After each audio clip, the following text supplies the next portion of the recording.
Pete Thompson, Tuesday with Thompson. We're bringing back the old Tuesday with Thompson. We enjoy it. We have a lot of fun.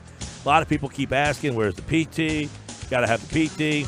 PT's back. Our Tuesday with Thompson segments are going to return every Tuesday at 5:30, and we'll do some more throughout the summer. And, all right, PT, so I watched most of the Flyers last night. I got Flyers, Penguins. I'm juiced up. I'm ready to go. And I got to say. Yeah, then they came out and did that. I mean, well, look. Yeah, but I thought they played well. I thought they played well. It just Murray was outstanding last night. Yeah, he absolutely was. I mean, they're standing on your head, and then there's what he did. I mean, he just was outstanding last night.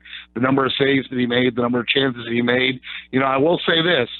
You got to get the puck on the net, right? I mean, they had like 6 scoring chances in the first period alone, and at least 3 of them they whiffed. They went wide. I mean, you got to get the puck on the net. I'm thinking of poor Oscar Lindblom, who was right in front and just, oof, right? I mean, you got to put the puck on the net. And by the time they finally did, look, 1-0's recoverable, 2-0 they might have been able to fight back from. When they fell down 3-0, you knew it was a long road. Yeah, but what happened?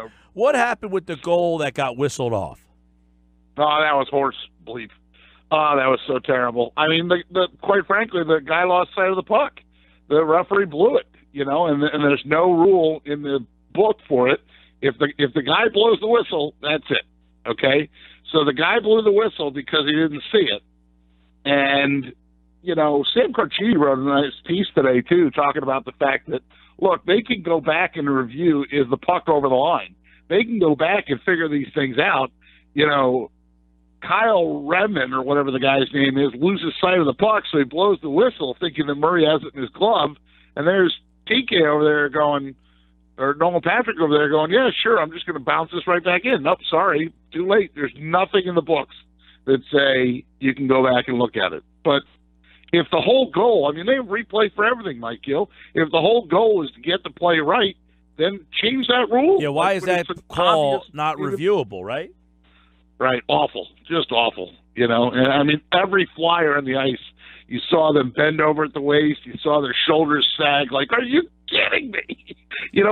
We're out here busting our butts to try to beat this Murray guy. We finally beat him. Well, Jonesy said it in the postgame last night. He felt like if they would have scored that goal, the place would have erupted, and the whole complexion of that game is different. Now, we don't know if they would have won the game or not, but I agree. Like that, it seemed like the air got taken out of the balloon after that.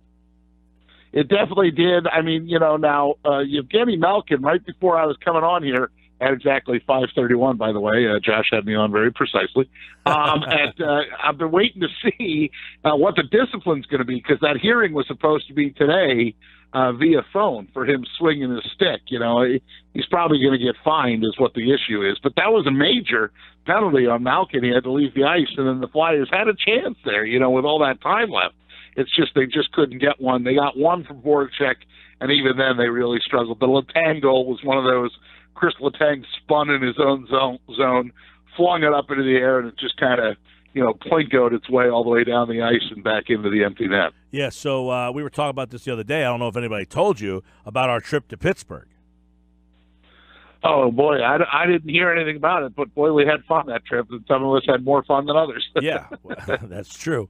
I was telling them how I drove all the way out there, 8 hours up and 8 hours back, and that you never offered, and then tried to fall asleep in the car while I drove the whole way. You remember all that? I tried. That didn't work so good. I mean, the minute I started to, I'm sitting there thinking, great, Gill's driving.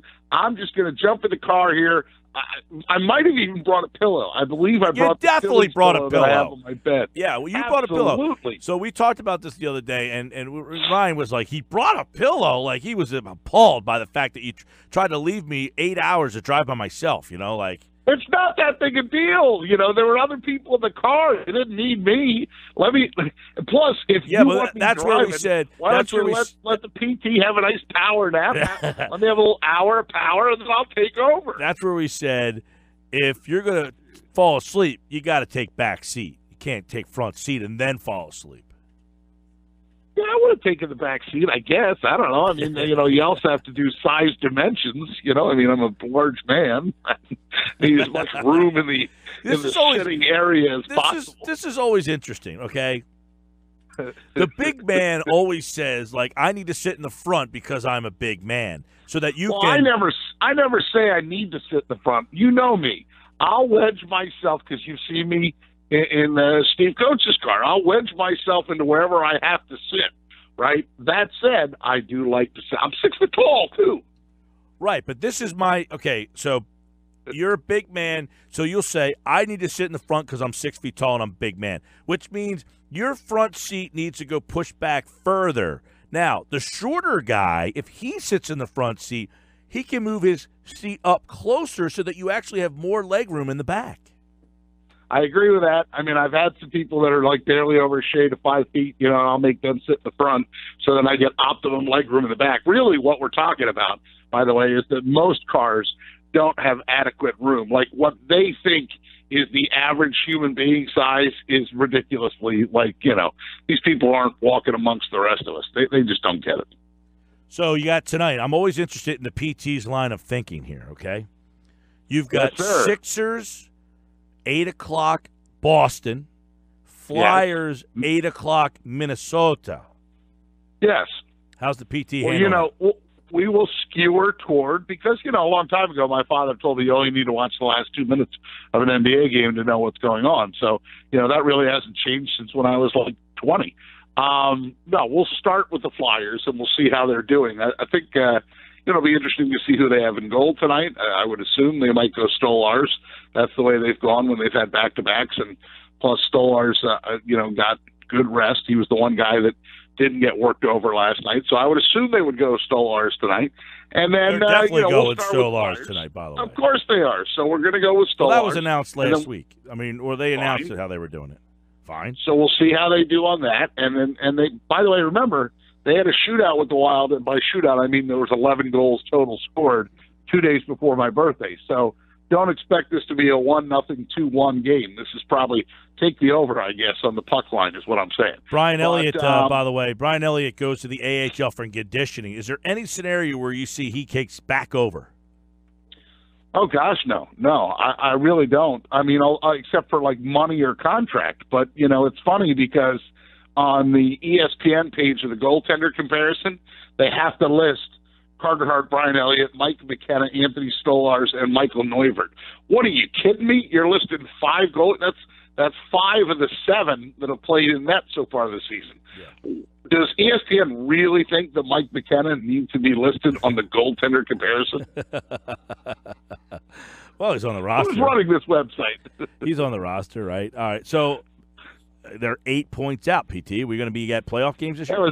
That was a big game last night. That was such a pivotal swing, too, because it's against the Penguins. It's against the team they're chasing. Look, the game that we're going to, the outdoor game, will still be interesting. Here's the question, PT. To watch, PT. The outdoor game that we're going to. Now, it's an 8 o'clock game, right? Yes, sir. Yes, sir. Okay, so the Sixers play that afternoon at 1. Yeah, and there's a high school tournament down here, too, I believe. That is the Cal Finals. Now, last year the Cal Finals was on the same exact day because I remember I was in Pittsburgh when it happened. Now, this year I will be calling, I'm assuming, the Cal Final game at 1:30. So right. This year, is the PT going to drive? Oh, to the Stadium Series? Of course I'm driving. I didn't even think that was an option. Well, I already figured I was penciled in. Yeah, but, I could see the PT saying, oh, you're doing the game? Oh, I'm leaving you behind. I'll lend you my pillow if you'd like. I'll bring my pillow for you. I know it's a short drive. That I like. Unlike you, I'll let you take a little tiger snooze. What does MG dream of when he takes a little snooze? Put it this way.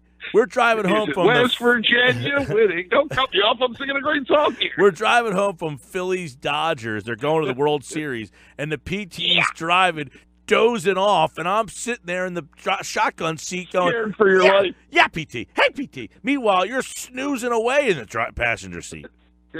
That car has cruise control. It was going great. Weren't we driving right there? I think we were driving the TV40 news van, weren't we? Well, it's a possibility. I know it was a station vehicle. I just don't remember what station. What I do remember, though, is Wasn't there a movie like with David Spade and Chris Farley or something where they think they're going so fast, but because the gas is coming in, they're really only going like the cop pulls them over, they're going like 15. Yeah, it was oh man, what movie? It was Was it Tommy Boy? Yeah, No. Tommy Boy. Was it Tommy Boy? Yeah, they're singing all the songs across country. Yeah, that's right. That's you and me. Yeah, definitely. All right. Well, I'm on Sixers duty tonight. You're on Flyers duty. Sounds good. Sounds good. Looking forward to it. What else And is I'm happening? glad we're doing these Tuesdays again, buddy. Yeah, what else is happening? We got a snow day from my work. That was the first. Yeah, I'm sure. Usually in the old I'm days, sure that was it was necessary. all hands on deck. That was real necessary. Yesterday, not today. Today I went to work. Oh, but yesterday it was yesterday. a snow day. It was a rain day today. Yeah, today was a rain day. Yes, not good for the PT's wig. Hey, by the way, Philly spring training began today. I saw that. I heard you talking about that. In fact, I saw an interview on the television with J.T. Real Muto. Yes. They asked him how to say his name, so because everybody likes to put like different pronunciations to it, it's just Real Muto. Real Muto. Like real PT. All right, PT. Sports Bash Live 97.3 ESPN. There's our Tuesday with Thompson for this week. All guests appear via the Boardwalk Honda hotline. All right, pal. See ya. Talk to you soon.